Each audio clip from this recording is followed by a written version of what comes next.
Welcome to Best of the Best, a show about having meaningful conversations with business-driven industry thought leaders to find out just what exactly makes them the best of the best. Fred Parrish is your host and most recently co-author, along with Michael E. Gerber of the brand new book, The E-Myth, Chief Financial Officer.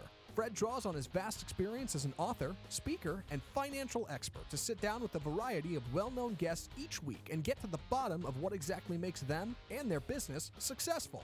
Welcome to the Best of the Best. And now, here's your host, Fred Parrish. Hello, everyone.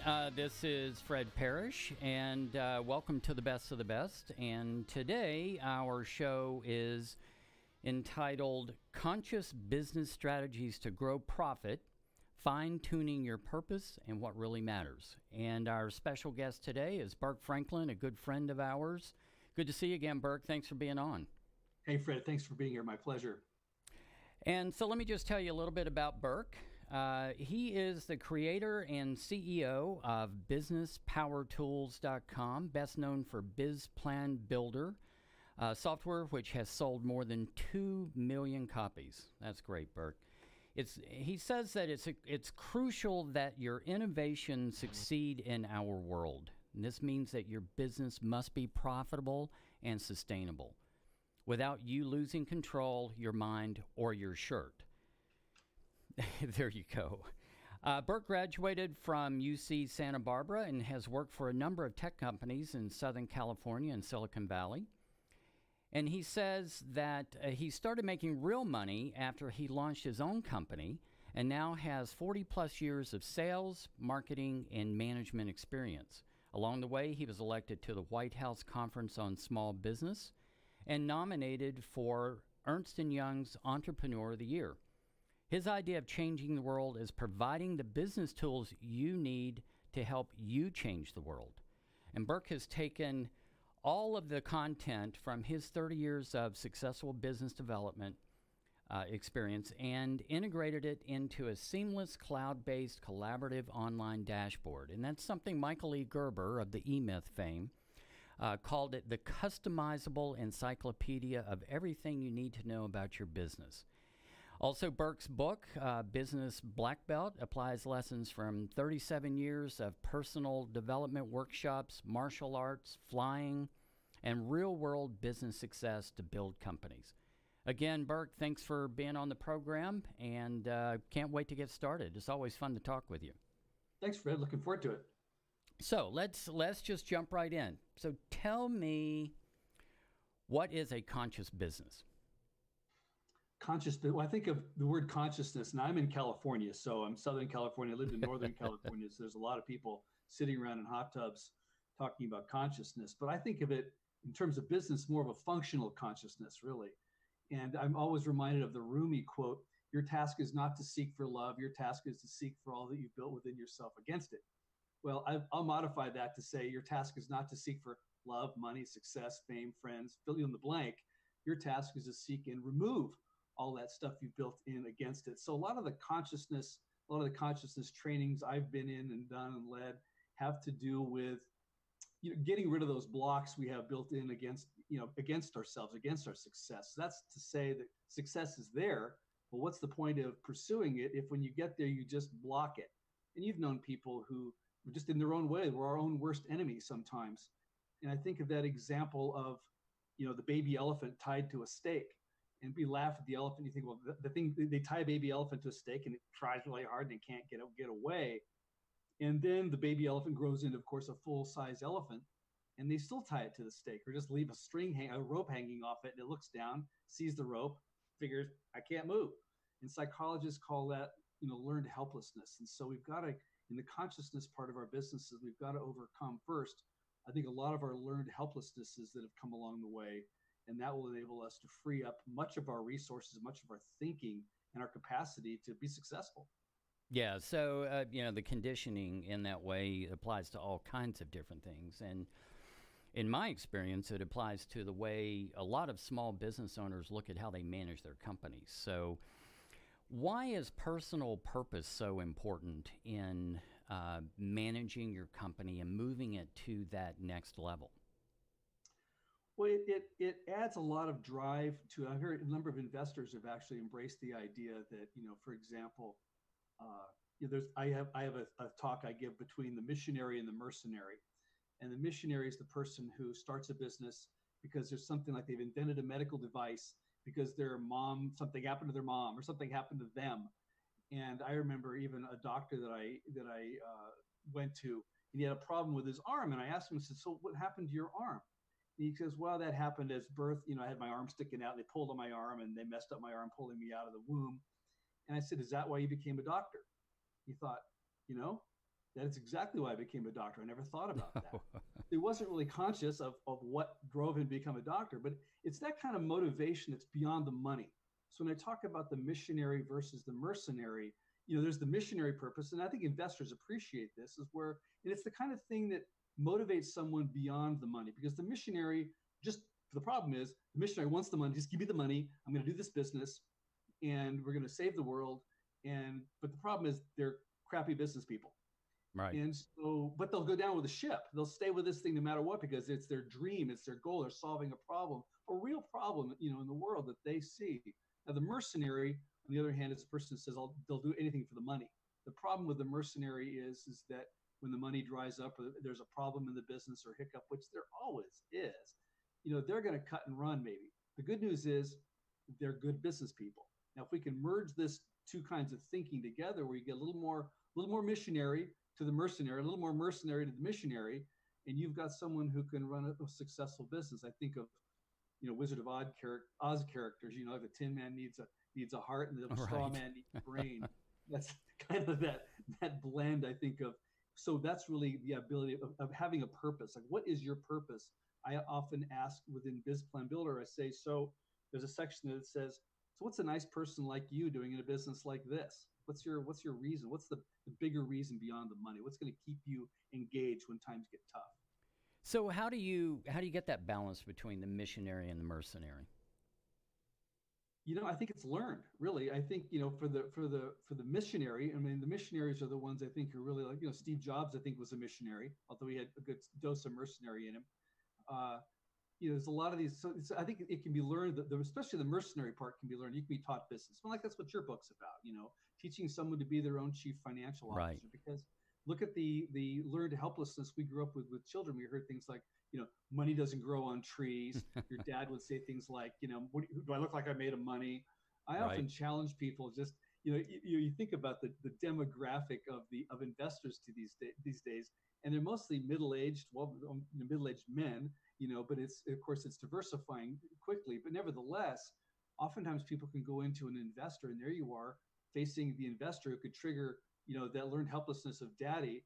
And I asked a group of college students one time, I said, so tell me this, repeat after me. Donde está la biblioteca? That's Spanish for where's the library, which anybody can just repeat, say the words. Right. No energy on that. But I said to them, okay, so now repeat after me. Daddy, can I have $100? And they sat there and looked at me like, I can't even say that. So if you walk into an investment group and the investors look like you or me or really anybody kind of parental or authoritarian, so to speak, how are you going to ask for $1 million? So that's just sort of a funny thing I noticed along the way. So when you are working with companies, do you see that a lot? I mean, people go in and just can't make that presentation at all? I think they think it's going to be a lot easier than it is. Oh, yeah. They always think it's easier than it is. Yeah, these investors, they're not your parents. They don't love you. No. They're here to make money. These guys, men and women, are in business to make a return on investment with the money they put in. They've got investors that they, report to, and they're judged. And, you see there's these sort of metrics and measures of how well did this investment firm do? What was their return on investment over time? Do they get the next round of funding? Because these guys are really the middleman. Like wealthy people and organizations with cash to invest come to investors, especially, I think the institutional investors like venture capitalists. And, they're given money based on their track record of using that money and bringing a good return. Okay, that's that side of the business. But when we walk in and present to the investors, we don't really realize what they're up against, and we have to really give them. They're concerned about losing their money. Sure, they want to make money. You can show them all the upside, but then that's easy to do. You walk in with the business model canvas. You walk in with your lean startup plan, your quick idea, your pitch deck. You think, okay, they're going to love me. Well, they're going to love you so far, but now between then and the time they actually write you a check or wire you the money, they're going to ask a lot of questions, and they're going to want to know a lot about you. Like, what's a nice person like you doing a business like this? Why should we give you the money? The three main questions really are, why your product, why now, and why from you?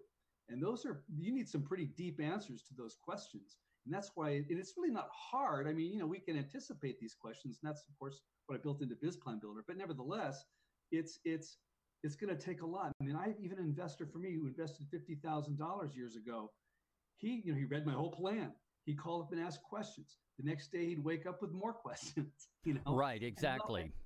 You don't just fill in the blanks, right? They'll ask guys like you. They'll ask everybody, "What do you think?" And then everybody weighs in. And it's a lot going on. Right, and you've got to be able to answer those questions that are between the questions, because, as you say, they come back time and time again. And just because they give you the money does not mean they want to be your best friend. And it is an entirely different relationship than most people think. It is. And so it's not hard for, because these guys are evil. They're just, they don't know you. So exactly. It's business. Right. Yeah. So what are a few conscious business strategies that can have an impact on profitability?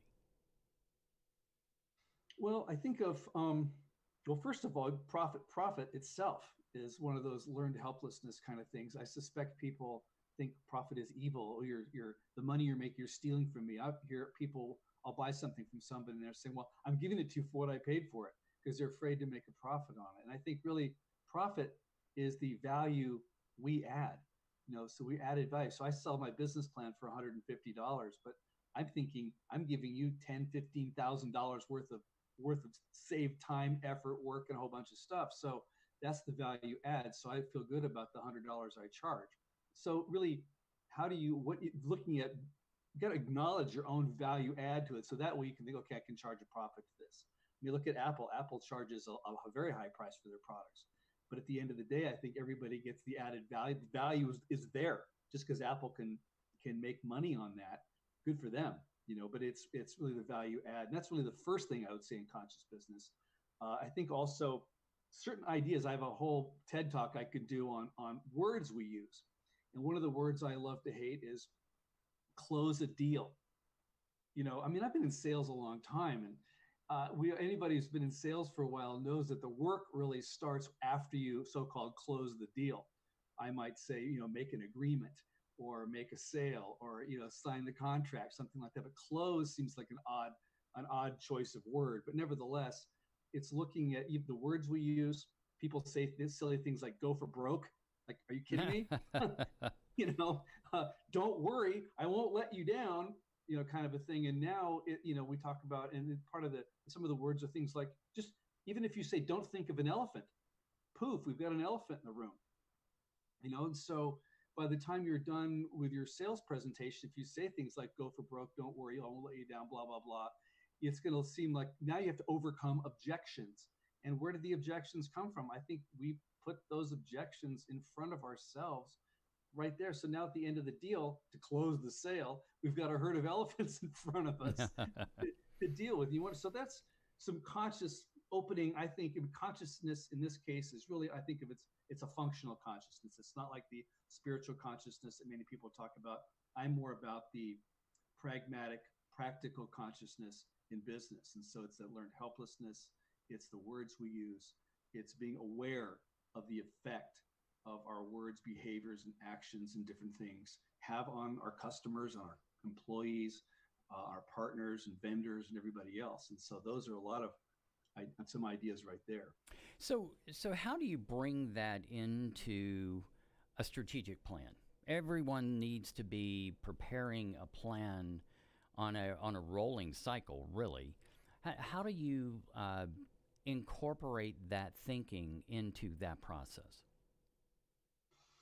Well, first of all, the awareness of those words are all meticulously, well, not meticulously not added. I don't know how to say it, but just we think about those things. So the words are all positively stated, first of all, just to say, like at least on our templates, they are.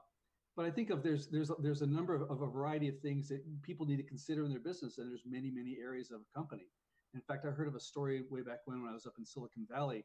A telecom company, had this great plan. Everything was great, except there was a glitch delivering the last 100 feet to the house.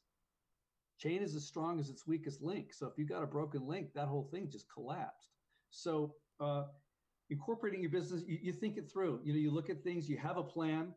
And then like our plan is designed to be, you can start with a lean idea, just a very simple plan, but it's expandable, it's progressive into a really detailed plan as the questions come up, as you need to fit the puzzle pieces together for your operation. Some people's operations are more complicated than others, of course.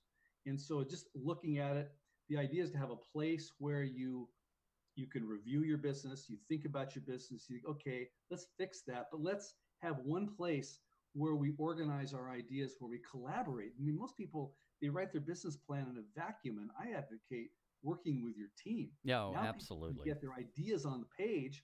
We don't have to argue my idea is better than yours. We can say, well, let's get these on paper and see what fits. And then the real kicker is the sequence of it. Like, what do you do first? What do you do next? So you don't spend all your money on doing something you think is a good idea now. You save some dry powder for later. Of course, this is where your products and book come in. You're talking about managing cash flow, but it's really plan it on paper. And Buckminster Fuller said, a change in the plan requires an eraser. A mistake in the field requires a checkbook. All right. Exactly.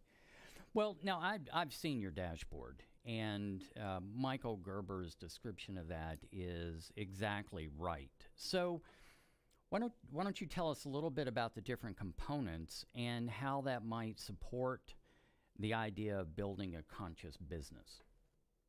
Well, first thing, it's we should show it to you, but if you looked at businesspowertools.com, of course, I've got an image of it there, but it's got a number of colorful squares on it. And one square is like the home page, which is really, I think of as the company bulletin board. There's the business plan page, the marketing page, an HR page, a legal page, a sales page, a PR and social media page, an R&D page. So it's got a panel for each section of your company. The first thought is really, it keeps your entire business, the high level view of your overview of your business front and center. So you don't get too fixated on, oh, I'm all about finance. I'm just going to do finance now, which is, I know, near and dear to your heart. Right. But nevertheless, one's got to, have their time for looking at marketing and you're watching all areas of the company, especially from management team level, certainly CEO level. And so the idea is having all these tools there. So anytime something comes up, you've got the employee policy handbook there, you've got your safety plan there, you've got all these things that just need to be in a business. They're easy to do, they're easy to put in place. We've done all that for you. But the idea is you can click around and get to these things. You get the collections letters that you need to send.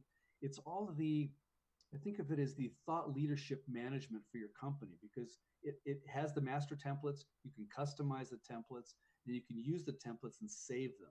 So at the end of the day, you could have an investor do their due diligence looking at your dashboard. You could have a person who's going to acquire your company, could do all their due diligence looking at your dashboard. It makes that process go a heck of a lot faster. If you need money now, you need to do everything you can to speed up the process. And it makes it easy for everybody you want to have in your company to see the right parts that you need them to see. Certainly you want all your employees to see the safety plan. You want them all to see the employee manual, even the business plan. They can't edit it. Certain people can be designated to edit certain things, which is a cool thing.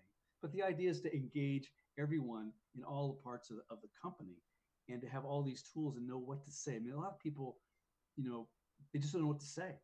And I find it's much easier to edit than it is to write from scratch. And so you see, we've got, of course, lots of competitors, but most of them just give you an empty bucket. Like, here, describe your management team here. Well, right. What do I say? Well, and the idea of using that as a checklist and not having to sit down and figure out everything that has to be done. And then also the idea of having everyone in the company with the opportunity and the ability to go in and look at that checklist and look at how that has been prepared. Communication in a small company is absolutely essential. I've never worked in a company until now that where the right hand knew what the left hand was doing. Just don't. Yeah, And I've got lots of stories to describe all of that. it's tragic and it's unnecessary, and we've solved that problem. Yeah, no, absolutely. I think it's great, Burke. So tell me about the business black belt. What inspired you to write that book? Way back when I was in the 90s, actually, I first started it. I read an article about 10 ways to put yourself out of business. And I thought, again, it's the negative thing. We're talking about the negative, negative, negative, and one of the things I'll say is that we've all heard all our lives, again, another learned helplessness is you learn from your mistakes. Right. Very few people say, look at your successes. You learn from your successes too. Usually the mistake is so painful, it's expensive, it's embarrassing, it's shameful, list goes on. But the successes, it's almost like, phew, I got lucky, and just move on. Yay, we won that one. And you don't look at, say, okay, what did we do? What did we not do? Who was there? Who wasn't there? What were the pieces that contributed finally to making a success? You can imagine Edison doing the light bulb. How did Colonel Sanders finally pitch the chicken after 1,100 times? Right. You look at, sure, they track their mistakes, but I'm saying, look at your successes as well. So that said, when it came to business black belt, I thought about, I started my company about the same time I started martial arts training. It's one of those things I just always wanted to do. And so I saw one thing I noticed beside the 10 things that put yourself out of business. I thought, well, I could think of 10 ways you could succeed in business. So I started writing those down. And then it just really expanded into the book. I had taken a number of so-called self-help workshops in the 80s and 90s, and the awareness and consciousness stuff. Between the awareness and consciousness things that I learned in these workshops that I knew I would apply to a business one day when I would have one, and then the martial arts training, and this whole thing came together. Like, business black belt, what an idea. I'll talk about all these things that worked and look at what I did that worked, that I tracked and documented, and can explain from a conscious level what succeeded and how that. I think that it's like 70 business books in one. But every chapter could be, I suppose, turned into a 200-page book. But I figured you get the point after a few pages. So I'll just move on. But that's what it's about. Yeah, no, that's fantastic. Now I'm going to ask you a question that's kind of from left field here. So you are a musician. You are a martial artist. You are a creator. You're a business person. How did you bring all of that together to build your company? Well, the other thing too, I think about flying airplanes, where flying airplanes is also. Oh, missed the pilot, right? You admit the pilot. That's one of the favorite part. But at the same time, there's a life and death component in that one. There's not so much a life and death in guitar playing. I had a guitar teacher said, Burke, there's no music police. Yeah, but if that G string snaps and takes a finger off, then you've got a problem.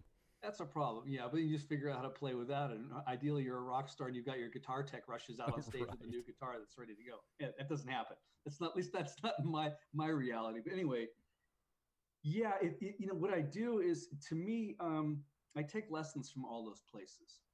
I was flying along one day, and one day the plane was kind of doing this, and I'm flying along, and the instructor says to me, Burke, you going to fix that?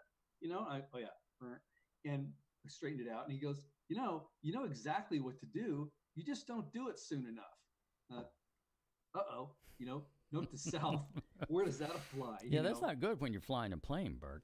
It wasn't that dire, but but the example, there was some scarier situations, but that was just one of those ones where I thought, that applies everywhere.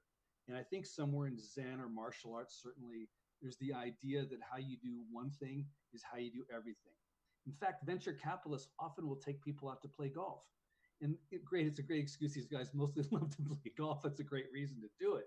But it gives them a real good opportunity to check out someone's behavior. No doubt. So if you're out playing 18 holes of golf, they can maintain their good behavior for probably, 7, 8, 9 holes. But on the back 9, now you start to see what kind of person this guy is. Yeah, you start throwing your driver in the lake, you've got a problem. Right. You think, do they cheat on their score? Do they drop the ball? Who knows? But, there's that. I saw in martial arts for myself when I'd get in the ring, and I think, okay, I can just kind of like stand here and, do whatever. Bam! I was, wait a minute. I have to be in this ring completely conscious, present, I should say in that case, present, aware. I can't be thinking about customers, girlfriend, whatever. No, we're here. I got an opponent in front of me. And, and at the same time, also that opponent really isn't an opponent. They're kind of their sparring partner. So even though it looks to the outside world like you're kicking and punching this person like crazy and they're doing it to you, they're in a way partner teaching you to be better. And I saw the times when I was kind of a space cadet on the mat, not being fully, present with my heart, mind, body, and spirit, like really there. I realized, there's times when I'm running my business when I'm not present, heart, mind, body, and spirit. And that's the part where I run into trouble. And so that metaphor, I just carry the metaphors back and forth. And as far as I'm concerned, everything applies to my business. Everything applies to me. Everything applies everywhere else. And that's really the way I stay on top of it. Yeah, that's a great description, because that is true in everything that you're doing. If you are, as a guitarist, if you're not present and thinking about what key you're playing in, or what the tempo is, or what the style is, you are not going to produce music that anyone wants to listen to. Same thing as a pilot. If you're not there, it could be a fatal decision. And that's true with your business too. And then that's what we see all the time. So let me ask you a question. Albert Einstein had a quote: "No problem can be solved from the same level of consciousness that created it." So what can you comment about that? Sounds true to me. I've heard that before, certainly. I think, though, the same level of consciousness. I look at the level of consciousness that I was in high school, and I look at we all think to ourselves, man, if I could redo high school or college with what I know now, right? So Right. You have a level of consciousness now that wouldn't that have been great to have that back when you're in high school? Because you look back and think, man, what an idiot I was, So, but at the same time, maybe I caused some problems with that level of consciousness in high school, but I'm not that level of consciousness today, so I wouldn't make those same mistakes again, or I would repeat certain successes that if I was conscious of that idea then, now. So I think part of the problem, people think, well, the person who created this problem is the person that's got to go because they can't fix it. I would say unless that person learned or can demonstrate the ability that level of consciousness, they've become conscious of what it was, the mistake they made. You learn that in karate for sure. There's a level, from when I was a white belt to a black belt, they're entirely different. But the mistakes I made as a white belt would certainly I would make them again if I was still a white belt. Likewise, same thing with flying, likewise in business. If I read your book, used your product, I become more financially conscious. That level of financial consciousness, I wouldn't make the same cash flow mistakes I made if I wasn't conscious. So I think really what Einstein is saying in another way is you can up your level of consciousness or learning or awareness or skill or ability, that you would do it differently in the future. So you wouldn't make those mistakes again. Yeah, that's great. That's great. Okay, so Burke, it's always fun to talk with you, and unfortunately, we're running out of time here. So, how can the audience hear more about what you do, and do you have any final thoughts that you might want to leave them with? Well, I think first of all, you can find me at businesspowertools.com. As it sounds, it's plain English, businesspowertools.com. I do have an offer, by the way, just to say, there's a coupon code. Write this down. It's podcast124, as in 12/4. Today's December 4th. So podcast124. And that could be used for our business planning and funding subscription package. If you go to that homepage and scroll down, you'll see a button that says show me, but the business plan. So it would make it $17 a month. And you get the whole business plan, the stock options, the financial models, investor pitch deck, a whole bunch of stuff with that. So there's that. The thought I would leave you with is I remember reading in Howard Schultz's book, Howard Schultz, the founder of Starbucks. And he was talking about hiring people and the kind of the best people who work at Starbucks. And he said, the kind of person we need at Starbucks is a person who has a passion for coffee and the coffee experience, which would say, if you're a teetotaler or you don't drink coffee, you really don't belong at Starbucks because you just don't get it. And so I would say if you're hiring people and working with people, you want to work with people who really have that passion for your coffee and your coffee experience, if you will, for your company. And so I think of that when we talk about the BizPlanBuilder that we have. and writing a business plan, pitching investors. You want to find investors who have a passion for your business and your business experience. And so there's all that. So I encourage people to go to businesspowertools.com, take advantage of that deal. And it's, get that plan started for the new year and stay with it for the whole year and work with your team and review it and use it. Yeah, that's excellent. I appreciate that. Now, do you have any books that you can recommend for people? Well, there's the E-Myth for the CFO. I know that one. Yeah, I agree 100% on that one. Absolutely. That would be your book. Of course, my book, Business Black Belt, shameless self-promotion, but it really, I think really adds a lot to it's a lot of things that gurus and business people don't really talk about. It's just useful stuff that's kind of in the cracks, but that really, I think it reduces friction in life, friction in business. It really makes it smoother, to use the positive spin on that. So it's much smoother that way. Another book I like is the Ho Chi Minh Guerrilla Marketing Handbook, which is all about how is it that a small country like in Vietnam could kick America out more or less, and I don't go into that political bit. Right. How can you compete as a small company? How do you compete against overwhelming forces that may be politically, financially, otherwise predisposed to not be interested in your solution?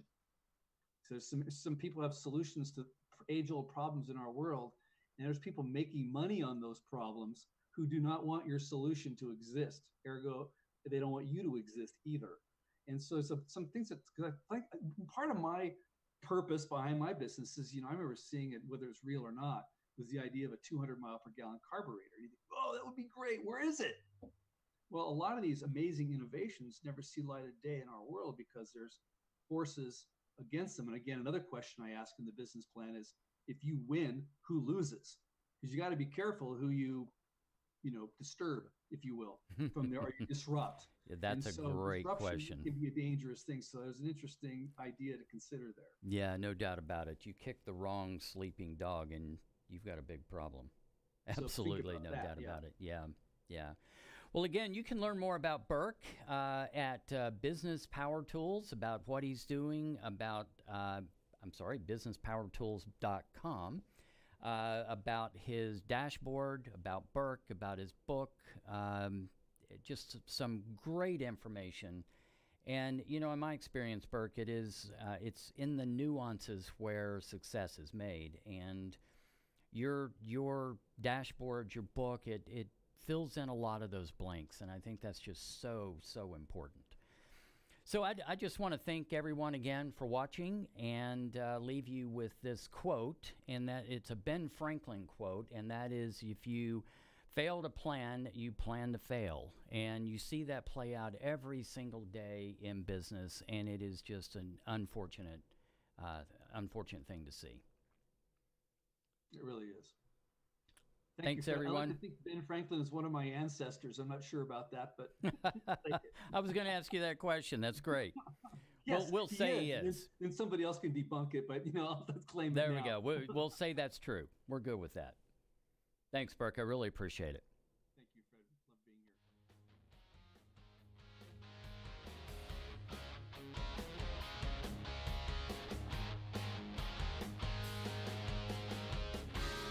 Thanks for listening to the Best of the Best. To find out more about Fred, his latest book, or his acclaimed automated CFO software, The Profit Beacon, follow the show on Facebook at facebook.com/theprofitbeacon, or visit his website at www.theprofitbeacon.com for exciting offers.